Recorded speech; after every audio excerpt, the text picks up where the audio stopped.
नमस्कार दोस्तों, एक बार फिर से स्वागत है आपका अपने YouTube चैनल फ्री स्टडी में। दोस्तों, इस वीडियो में हम बात करने वाले हैं यूनिट 3। ये जो हिस्ट्री है, हिस्ट्री 5th सेमेस्टर का यूनिट 3 होने वाला है। यूनिट 3 जो है इसके चैप्टर 2 हैं, चैप्टर नंबर 1 और चैप्टर नंबर 2। इस वीडियो के अंदर हम दोनों ही चैप्टर एक बार में ही कवर कर लेंगे, यानी कि अगर मैं बोलूँ तो यूनिट 3 जो है हम कम्प्लीटली इस वीडियो में पढ़ने वाले हैं। ठीक है, हाँ, वीडियो थोड़ी लेंथी हो जाएगी लेकिन हम कम्प्लीटली इसमें पढ़ लेंगे, क्योंकि इसमें ज़्यादा कुछ नहीं है। खाली आपको ये बताना है कि 1917 की जो रूसी क्रांति हुई थी, 1917 की रूसी क्रांति, और उसके कारण क्या थे और साथ ही उसके परिणाम। देखिए, प्रीवियस ईयर क्वेश्चन पेपर आप उठा के देख लेना पिछले 4-5 सालों के, क्योंकि मैंने देखी हैं तो 3 ही क्वेश्चन आपसे पूछे जाते हैं। पहला यही, रूसी क्रांति क्या है, रूसी क्रांति के कारणों की विवेचना कीजिए, रूसी क्रांति के क्या परिणाम निकले, या मतलब इसके विश्व में क्या परिणाम देखने के लिए मिले, और साथ ही ये कितने चरणों में हुआ। तो 3-4 ही क्वेश्चन हैं जो आपसे इस यूनिट के अंदर पूछे जाएंगे। तो चैप्टर 1 में अगर हम बात करें तो सिर्फ और सिर्फ आपका टॉपिक है रूसी क्रांति और रूसी क्रांति के कारण, यानी कि रूसी क्रांति क्या है और रूसी क्रांति का क्या कारण था। तो अगर अभी तक आपने हमारे चैनल को सब्सक्राइब नहीं किया है तो चैनल को सब्सक्राइब ज़रूर करें और एक कमेंट करके ज़रूर बताना कि वीडियो आपको कैसी लगी। तो चलिए दोस्तों, बिना किसी देरी की वीडियो की स्टार्टिंग करते हैं। और वीडियो स्टार्ट करने से पहले मैं बता देती हूँ कि टेलीग्राम पे हमारा चैनल है, चैनल का लिंक आपको वीडियो के डिस्क्रिप्शन में प्रोवाइड करवा दिया है। आप वीडियो के डिस्क्रिप्शन को ज़रूर चेक करें और टेलीग्राम को ज़रूर ज्वाइन करें, क्योंकि आए दिन हम वहाँ पर आपसे जो भी है नोट्स वगैरह आपको देते रहते हैं। जो भी कंटेंट हमें मिलता है हम आपको प्रोवाइड करवाते हैं। साथ ही कोई भी इन्फॉर्मेशन आती है रिज़ल्ट के रिगार्डिंग या आपका कोई डाउट वगैरह होता है तो वो हम वहाँ पे क्लियर आपका करते हैं। तो चलिए दोस्तों, अब हम वीडियो की शुरुआत करते हैं। सबसे पहले देखते हैं कि रूसी क्रांति। सन 1917 की रूस की क्रांति विश्व इतिहास के सबसे महत्वपूर्ण घटनाओं में से एक है। इसके परिणाम स्वरूप जार के स्वच्छकारी शासन का अंत हुआ। जार का मतलब होता है राजा। रूस में जो राजा था उनको जार कहा जाता था। तो जब रूसी क्रांति हुई तो उसके परिणाम स्वरूप क्या हुआ था, जार का अंत हुआ था और रूसी सोवियत संघात्मक समाजवादी गणराज्य की स्थापना हुई थी। ये जो क्रांति हुई थी दोस्तों, ये जो क्रांति थी वो 2 भागों में बटी थी। पहला मार्च 1917 की क्रांति, दूसरा थी अक्टूबर 1917 की क्रांति। और बेसिकली आपसे यही 2 चरण जो है पेपर में पूछेगा कि रूसी क्रांति के चरण बताइए। तो यही 2 चरण हैं, पहला मार्च है, दूसरा अक्टूबर।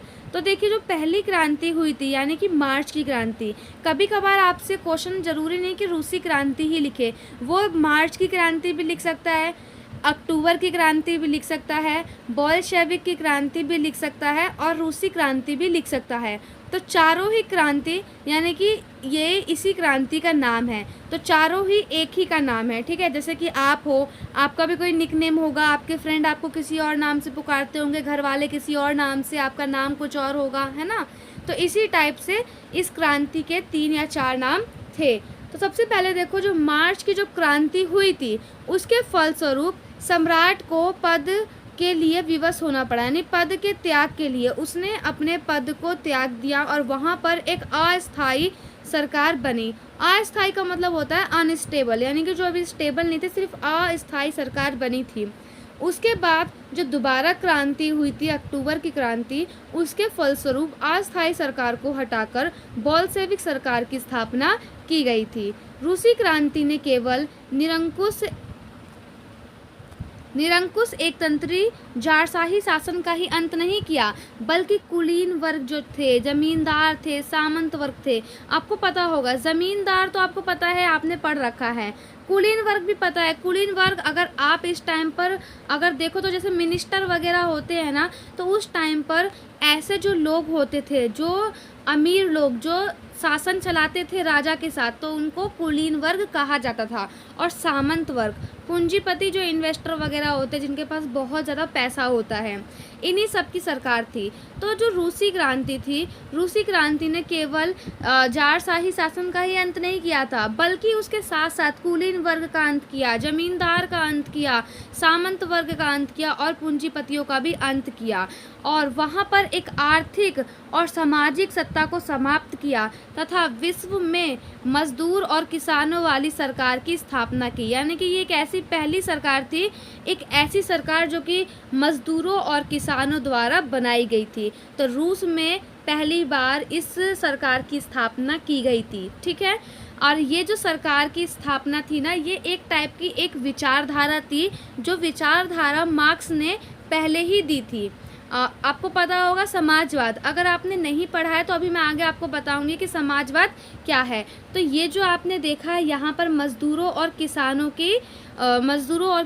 की जो सरकार थी, उसी को बेसिकली समाजवाद भी कहा जाता है। और ये मज़दूरों और किसानों की सरकार का जो आइडिया था, जो कि विचार थे, वो किसके विचार थे? मार्क्स के विचार थे।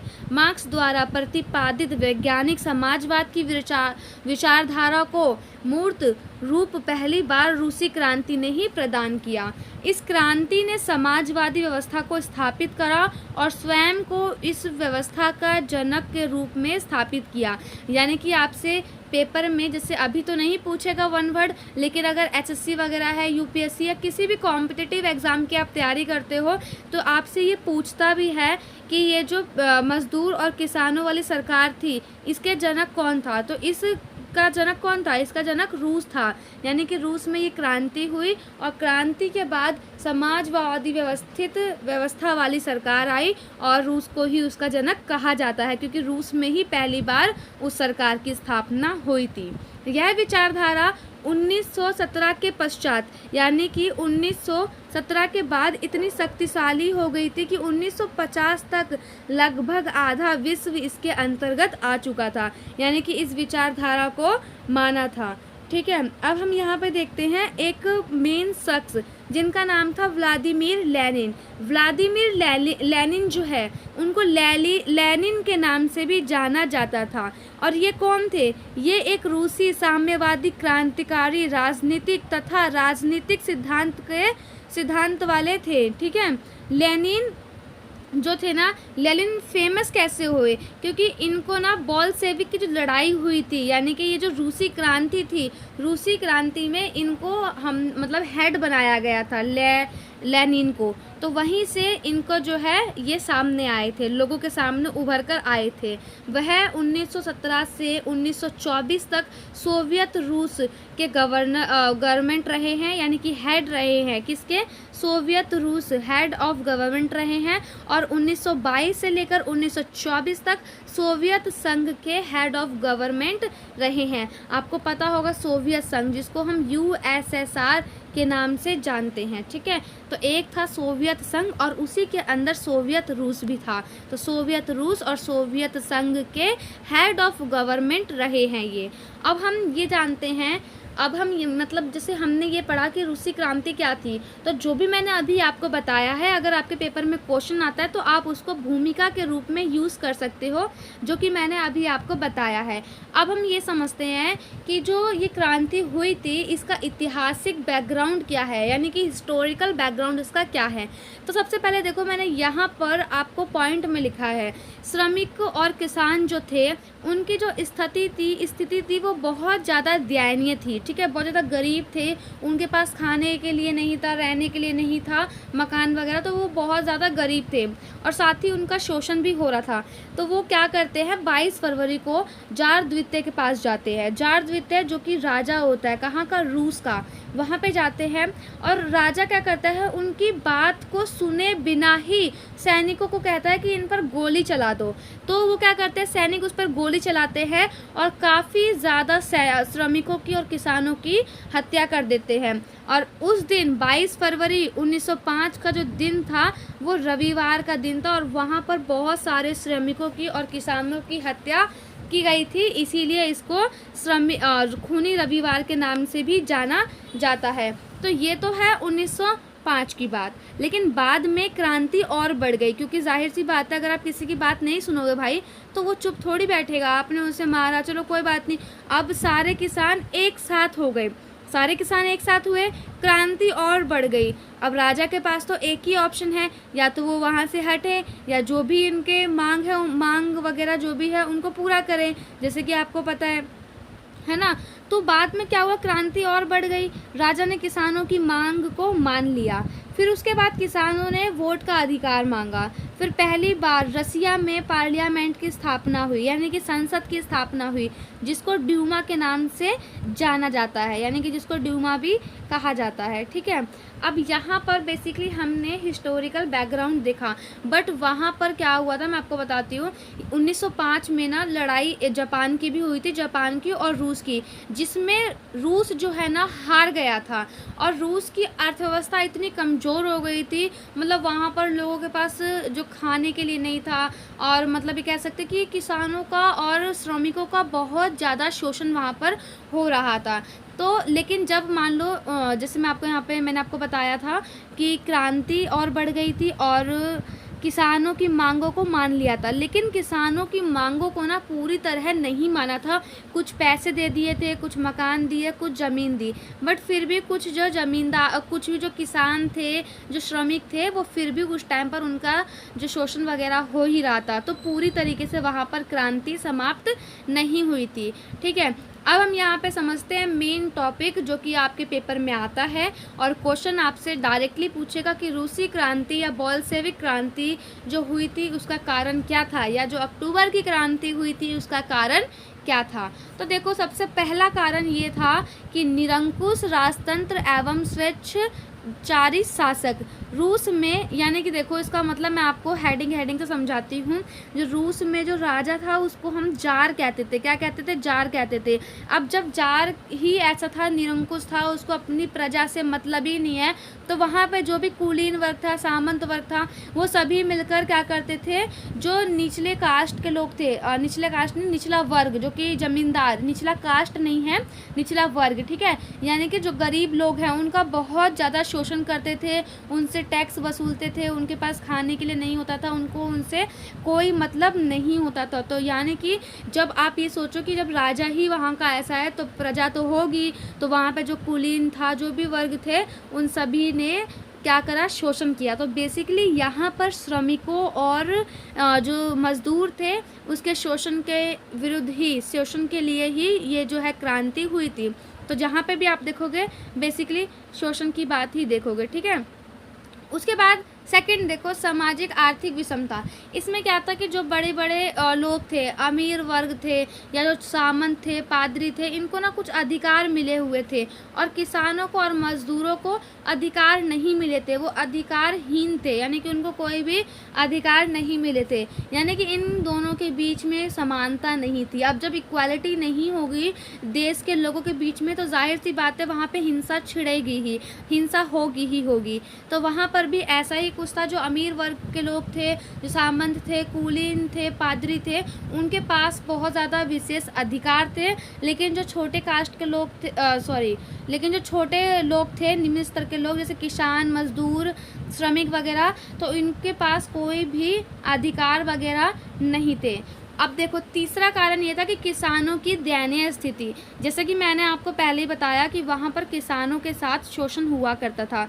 अब इतनी ज़मीन उनके पास थी, इसमें से 67% हिस्सा है वो सामंत लेते थे, 13% चर्च लेता था, चर्च के पास जाता था। तो इनके पास बचता ही क्या था, बहुत कम इनके पास बचता था, जिससे ये अपनी रोजी रोटी भी सही से नहीं चला पाते थे। बेचना तो दूर, गेहूं अनाज को बेचना तो दूर, ये लोग अपने खाने के लिए भी मतलब अनाज तो काफ़ी ज़्यादा पैदा करते थे, लेकिन इनके पास होता ही नहीं था। ये अपना मतलब जब ये अनाज उगा रहे हैं तब भी बाद में इनको अनाज खरीद कर ही खाना पड़ता था, और कभी कभार तो ऐसा होता था कि बेचारों के पास 2 वक्त की रोटी नहीं होती थी, बिना खाए ही सोते थे। तो वहाँ पर बहुत ज़्यादा आर्थिक संकट जो है हो रहा था, मतलब आ रहा था। ठीक है, ये थी किसानों की दयनीय स्थिति। उसके बाद है श्रमिकों की दशा। जो वहाँ पर औद्योगिकीकरण आया था वो देरी से हुआ था, लेकिन जब भी आया वहाँ पर क्या हुआ कि जो भी वर्कर काम वगैरह करते हैं उनकी सैलरी फिक्स नहीं थी,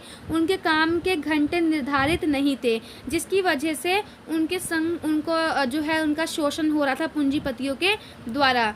उसके बाद है रूस और जापान का युद्ध, जो कि 1905 में हुआ था। रूस इतना बड़ा देश था, फिर भी रूस इसमें हार गया था। सारा का सारा पैसा उसने जो है इसी वॉर वगैरह में खर्च कर दिया था, अपनी अर्थव्यवस्था पर उन्होंने बिल्कुल भी ध्यान नहीं दिया था। उसके बाद है भ्रष्ट नौकरशाही। वही भ्रष्ट नौकरशाही यानी कि सामंत वर्ग, जमींदार, कुलीन। जब जार ही ऐसा था, जो राजा ही ऐसा था, तब तो सामंत वगैरह ये सब तो होंगे ही ऐसे। तो वहाँ का जो नौकरशाही थे, जो भी वहाँ के सिपाही वगैरह जो थे, दरबारी थे, वो सब भी भ्रष्ट थे। उसके बाद रूसी क्रांति, जो कि 1905 में हुई, मैंने आपको बताया 1905 में जो हुई ना वो। उसके बाद समाजवादी विचारधारा का विकास, जो अभी हम पढ़ रहे हैं, ये 1970 की है। यानी कि रूसी क्रांति जो है बेसिकली 2 बार हुई थी। 1905 में छोटे स्तर पर हुई थी, लेकिन 1917 में बहुत बड़े स्तर पर हुई थी, जो कि अभी हम पढ़ रहे हैं। ठीक है, उसके बाद अगला क्या पॉइंट है, अगला देखो, समाजवादी विचारधारा का विकास हुआ। अब देखो, आप तब से सुन रहे हैं समाजवादी विचारधारा। काफ़ी बच्चों को नहीं पता होगा कि समाजवादी विचारधारा क्या है, जो कि कार्ल मार्क्स ने दी थी। देखो, समाजवादी विचारधारा ये थी कि समाज में किसानों और मजदूरों का शासन होना चाहिए, न कि राजाओं और ज़मींदारों का। सभी किसान और मजदूर वर्ग एक हो जाए और क्रांति कर दें, तो वो मतलब क्रांति कर दो। यानी कि उनका मतलब ये था कि क्योंकि उन्होंने भी कार्ल मार्क्स है ना, उन्होंने भी काफ़ी ज़्यादा गरीबी, शोषण वगैरह देखा था। तो उन्होंने अपनी बुक में लिखा था कि राजाओं और ज़मींदारों की सरकार नहीं होनी चाहिए। सरकार जो है, समाज में सरकार या शासन जो है किसानों और मज़दूरों का होना चाहिए। सभी किसान और मज़दूर वर्ग एक हो जाओ और क्रांति कर दो। अमीरों को मारो, संपत्ति छीनो भाई, संपत्ति तो उन्हीं की है ना। किसकी है? किसानों और मजदूरों की। तो छीनो अपनी संपत्ति छीनो और किसानों की सरकार बनाओ। तो यही थी समाजवादी विचारधारा, जो कि पहले से ही पहले ही उन्होंने समाजवादी विचारधारा दी थी, लेकिन रूस ने पहली बार समाजवादी विचारधारा को अपनाया था, वो भी एक क्रांति के जरिए। उसके बाद है जार की रूस नीति। ये बहुत इम्पोर्टेंट है, जार की रूस नीति। जार ने उस टाइम पर क्या किया था ना, जो यहूदी थे, उज़्बेक थे और जो भी गैर रूसी लोग थे, ठीक है, वहाँ बहुत सारे उनकी अलग अलग इनकी भी जातियाँ होती है। जैसे हमारे यहाँ पे होता है हिंदू, मुस्लिम, सिख, ईसाई, है ना। तो वहाँ पर भी यहूदी, उज़्बेक और बहुत सारे गैर रूसी थे। तो जार ने क्या बोला, जार ने बोला कि जो भी गैर रूसी है उन सभी को चर्च को अपनाने के लिए फोर्स किया। यानी कि चर्च को बोला कि आप लोग चर्च को अपनाओ, अपने रीति रिवाजों को छोड़ो, हमारे साथ हमारे रीति रिवाजों को अपनाओ। तो उन्होंने बहुत ज़्यादा फोर्स किया लोगों का धर्म परिवर्तन तो नहीं कह सकते, लेकिन बस ये है कि चर्च वगैरह को अपनाने के लिए बहुत ज़्यादा उन्होंने फोर्स किया था जार ने। तो वहाँ पर आप देखो, आपको जो यहाँ पर शोषण हो रहा है किसका, मज़दूरों का और साथ ही किसानों और मज़दूरों का साथ फिर किसने दिया, अब यहूदी, उज़्बेक और बहुत सारी ऐसी जातियाँ थी, ऐसे गैर रूसी लोग थे जिन्होंने किसानों और मज़दूरों का इस क्रांति में साथ दिया। और वो लोग भी चाहते थे कि जो जार है, जो राजा है, वो अपने पद से हटे और यहाँ पर एक किसान वाली सरकार आए। उसके बाद देखो, आप अगला पॉइंट ये लिख सकते हो कि बौद्धिकों की भूमिका, ये लिख सकते हो। नहीं तो अगर आपको ये याद ना हो तो आप ये लिख सकते हो प्रगतिशील चेतना का विकास। अगर आपको ये भी ना याद रहे पेपर में तो आप साफ सीधा लिख सकते हो समाजवादी विचारधारा का प्रचार। जब धीरे धीरे समाजवादी के बारे में लोगों को पता लगा, समाजवाद विचारधारा के बारे में, तो जो वहाँ पर पढ़े लिखे लोग थे उनमें और बुद्धि आई और समाजवाद की जो विचारधारा है उसको बुक के थ्रू, समाचार पत्र के थ्रू, मैगजीन के थ्रू गांव-गांव तक पहुंचाया और वहाँ के लोगों को समाजवाद विचारधारा क्या होती है इसके बारे में जागरूक किया, अवगत कराया, ताकि जो क्रांति में ये लोग भी साथ दे सके। ठीक है, तो बेसिकली यहाँ पर ये भी आपका मेन पॉइंट है। उसके बाद सबसे मेन पॉइंट आपका तत्कालिक कारण है। तत्कालिक कारण बेसिकली ये होता है कि जो वहाँ पर उस टाइम पर करंट में क्या चीज़ रहा जिससे कि ज़्यादा ये जो है मतलब आग में घी डालने का काम हुआ, यानी कि रूसी क्रांति और ज़्यादा बढ़ गई। सबसे पहले देखो, आपको पता है 1917 की बात हो रही है यहाँ पर। उससे पहले आपको पता है 1940 में क्या हुआ था, फर्स्ट वर्ल्ड वॉर हुआ था। तो फर्स्ट वर्ल्ड वॉर के टाइम पर जो रूस थे, रूस की इकोनॉमिक इतनी डाउन थी, इतनी ख़राब हो चुकी थी कि उन्होंने अपना जो है ना पैसा कहाँ पे खर्च किया, सारा पैसा उन्होंने वर्ल्ड वॉर फर्स्ट में लगा दिया, युद्ध में लगा दिया, बजाय अपनी आर्थिक स्थिति को सुधारने के बजाय, यानी कि अपनी आर्थिक स्थिति पर उन्होंने जोर नहीं दिया। अगर वो अपनी आर्थिक स्थिति पर जोर देते तो ऐसा शायद नहीं होता, है ना। तो लेकिन फर्स्ट वर्ल्ड वॉर हुआ, फर्स्ट वर्ल्ड वॉर में इन्होंने साथ दिया। रूस मतलब रूस आपको पता है, अभी मैंने आपको यूनिट 2 में पढ़ाया था फर्स्ट वर्ल्ड वॉर के बारे में, जिसमें रूस ने भाग लिया था, है ना। तो रूस की उस टाइम पर इकोनॉमिक बहुत डाउन थी और रूस ने क्या किया था, अपने पैसों को, अपनी अर्थव्यवस्था को सही करने की बजाय सारा पैसा युद्ध में लगा दिया। और इसके बाद 1917 में अकाल की स्थिति फैल गई थी। बहुत ज़्यादा वहाँ पर संकट आ गया, लोगों को खाने के लिए नहीं मिला, बहुत ज़्यादा भुखमरी टाइप से जो है फैल गई थी। उसके बाद वही है कि सारे पैसे जो है वो युद्ध में खर्च हो गए थे। तो ये तत्कालिक कारण है। फ़िलहाल मैंने आपको पॉइंट बना के दिया है, आप इसको एक सीधे अपने रो में लिख लेना अपनी लैंग्वेज में, ठीक है। तो ये तो थे कारण। अब जो आपका यूनिट नंबर 3 जो हम पढ़ रहे हैं, उसका चैप्टर नंबर जो 2 है, अभी हमने 1 पढ़ लिया, 1 कंप्लीट हो गया। क्योंकि देखो चैप्टर 2 में आप ज़्यादा नहीं, इतना ही है, ज़्यादा नहीं है, इतना ही है, ठीक है। तो मैंने सोचा क्यों ना मैं कंप्लीट ही करवा दूँ, क्योंकि क्या फिर इसके लिए 10 मिनट की अलग से वीडियो बनेगी, 10 मिनट इसी में ज्वाइन हो जाएंगे। तो देखो जो चैप्टर आपका 2 है ना, जो आपका चैप्टर 2 है यूनिट 3 का, इसी का, तो चैप्टर 1 हमने अभी पढ़ा, जस्ट चैप्टर 2 मैं इसी में कवर करवा रही हूँ, अलग से वीडियो नहीं है, इसी में कवर करवा रही हूँ, ठीक है। तो इसमें क्या था, आपका बेसिकली मेन रिजल्ट है, यानी कि क्या परिणाम निकल कर आए इसके, वो हम पढ़ेंगे। तो परिणाम हमेशा 3 या 4 ही होते हैं, अगर हम बांटें, सामाजिक, राजनीतिक, आर्थिक, यही होते हैं, और धार्मिक होते हैं। सबसे पहले देखो, जब रूसी क्रांति आई, जार ने अपना पद त्याग किया। सबसे पहला आपको पता है जो जारशाही है उसकी समाप्ति हुई, पहला परिणाम।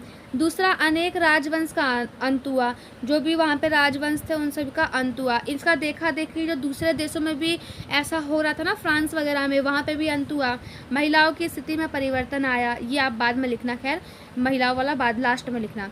उसके बाद ये लिखना कि प्रथम विश्व युद्ध से रूस का हटना। आपको पता है कि फर्स्ट वर्ल्ड वॉर में रूस के पास जो है पैसे ख़त्म हो गए थे, बहुत ज़्यादा वो भी दिक्कतों का सामना कर रहा था। तो वो पहले फर्स्ट वर्ल्ड वॉर से अपने आप को हट जाता है, मतलब अपने आप को वहाँ से हटा लेता है। और उसके बाद समाजवादी विचारधारा आई, सामने उभर कर आई। तीसरा, उपनिवेशवाद की मुक्ति। उपनिवेशवाद का मतलब बेसिकली होता है गुलाम, यानी कि जब कोई एक कंट्री दूसरी कंट्री को अपना गुलाम बना लेती है, ठीक है।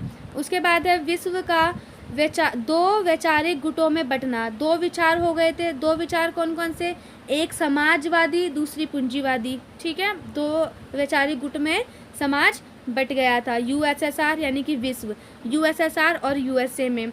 आर्थिक समानता, लोगों के बीच में रूस के अंदर आर्थिक समानता हुई, क्योंकि वहाँ पर एक ऐसी सरकार बनी जो कि बेसिकली किसके हित में कार्य कर रही थी, मज़दूरों और किसानों के हित में। तो जो वहाँ पर असमानता थी वो समानता आई। रूस का आर्थिक व औद्योगिक विकास हुआ। नियोजित अर्थव्यवस्था का विकास, यानी कि नियोजित मतलब होता है प्लानिंग, जो आज के टाइम पर भारत ने भी अपना रखी है। 5 ईयर प्लानिंग आपने सुना होगा। तो जो इनकी प्लानिंग थी कि अर्थव्यवस्था का विकास कैसे करना है, वहाँ पर फिर उसका विकास हुआ। किसानों और मज़दूरों के जीवन स्तर में सुधार हुआ। वर्ग भेद की जो थी समाप्ति हुई, जो जार निकोलस ने बोला था, जार ने, कि भाई जो गैर रूसी है वो भी चर्च वगैरह को अपना लो। तो वहाँ पर जो वर्ग को लेकर जो भेदभाव थे, धर्म को लेकर जो भेदभाव थे, वहाँ पर वो भी ख़त्म हुआ। धर्मनिरपेक्षता को बढ़ावा मिला। रूस में शिक्षा का प्रसार हुआ। आज ये तो आपको पता है हमारे इंडिया में भी है। क्या हुआ था कि जब वहाँ पर मतलब कि जब ऐसा हुआ तो वहाँ पर लोगों को पता लगा कि भाई हम हम लोग अशिक्षित हैं, आगे जाके दोबारा ऐसा ना हो, तो लोगों को शिक्षा की बहुत मतलब नीड हो गई, बहुत ज़रूरत पड़ी। तो वहाँ पर क्या हुआ कि राज्य के द्वारा यानी कि उस देश के द्वारा 16 वर्ष की उम्र तक फ्री एवं कंपलसरी एजुकेशन का प्रावधान किया गया, जो कि आज आप इंडिया में भी देखते हैं। लैंगिक भेदभाव की समाप्ति हुई, यानी कि जो पुरुष और स्त्री के बीच में जो भी वहाँ पे महिलाओं और पुरुष के बीच में जो भी असमानता थी उसकी जो है समाप्ति हुई। और यहीं पे आप लिख सकते हो उसके बाद कि महिलाओं की स्थिति में सुधार और चर्च का जो शासन था उसकी भी समाप्ति हुई। तो बेसिकली ये था आपके ऑल ओवर आपके इस यूनिट 3 में। क्वेश्चन मैं आपको फिर से बता देती हूँ, बस आपसे कारण पूछ लेगा और आपसे चरण पूछेगा और इसके अलावा आपसे परिणाम पूछेगा, इसके बाहर से आपसे कुछ नहीं आएगा। अभी थोड़ा टाइम है क्योंकि अभी आपको पता है फिफ्थ सेमेस्टर की क्लासेस भी स्टार्ट नहीं हुई है और हमने यूनिट 3 जो है कंप्लीट भी कर दिया। अब हमारे सिर्फ 2 ही यूनिट रह गए हैं। मैं आशा करूंगी कि 30 अगस्त तक तो कंप्लीट करवा दूं, क्योंकि आप सभी को पता है अभी रक्षाबंधन आ रहा है, 15 अगस्त आ रहा है, तो फिर घर में भी फैमिली वगैरह आती है ना। तो मैं यही उम्मीद करूँगी कि 30 अगस्त तक मैं कंप्लीट करवा दूँ रक्षाबंधन से पहले पहले ही, ठीक है। और फिर हमारा ये कवर हो जाएगा। उसके बाद जो आपका एक इस बार सब्जेक्ट आपका है योर लॉ और योर राइट और लॉ करके एक आपको सेक में सब्जेक्ट मिला है। उसके बाद आपकी वीडियो उस पर आने लगेगी, ठीक है। तो वीडियो आपको कैसी लगी एक बार कमेंट करके आप ज़रूर बताना और साथ ही चैनल को सब्सक्राइब ज़रूर करना। इसके अलावा अगर आप चाहते हैं कि किसी और सब्जेक्ट की वीडियो बनाई जाए तो वो भी आप कमेंट करके ज़रूर बताना। मिलते हैं नेक्स्ट वीडियो में, तब तक के लिए जय हिंद जय भारत और एडवांस में 15 अगस्त की हार्दिक शुभकामनाएं।